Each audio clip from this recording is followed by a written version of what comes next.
The Federal Trade Commission is suing Microsoft in an attempt to stop the company's $69 billion acquisition of publisher Activision Blizzard. The suit, which was filed December 8th, claims that the deal would make Microsoft too strong a competitor in the video games industry and would ultimately suppress competition. Announced earlier this year, this purchase would give Microsoft ownership over franchises such as Call of Duty, Diablo, Overwatch, and Candy Crush. Throughout this process, Microsoft has repeatedly attempted to assure the public that exclusivity is not its aim with this acquisition. The company has reportedly guaranteed that the Call of Duty franchise will remain on PlayStation platforms for a decade and will also come to Nintendo consoles if the deal goes through. However, the FTC claims the acquisition still gives Microsoft an unfair advantage and could, quote, dampen innovation in these more nascent gaming markets.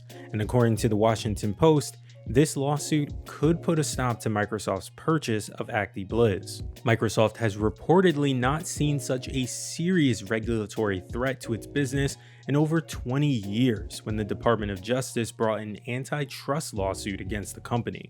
In a press release from the FTC, the commission gave more insight into their decision. One part that caught my eye says, quote, Microsoft decided to make several of Bethesda's titles, including Starfield and Redfall, Microsoft exclusives, despite assurances it had given to the European antitrust authorities that it had no incentive to withhold games from rival consoles. In other words, the FTC is worried Microsoft will change their mind about Call of Duty exclusivity once the deal is approved. Earlier this week, Xbox boss Phil Spencer spoke on the Second Request podcast and reacted to Sony's stance on Microsoft's bid to buy Activision Blizzard. Spencer said, quote, there has really only been one major opposer to the deal, and it's Sony. Sony is trying to protect their dominance on console.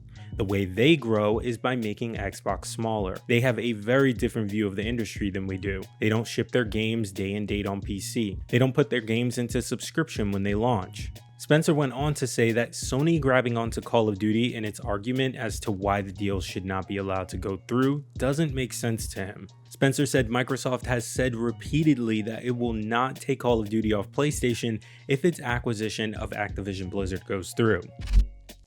But okay, depending on what time you're watching this, you may be preparing for the Game Awards 2022. The official live stream begins December 8th with a 30-minute pre-show at 4:30 p.m. Pacific Time, 7:30 p.m. Eastern Time, followed by the main show at 5 p.m. Pacific, 8 p.m. Eastern.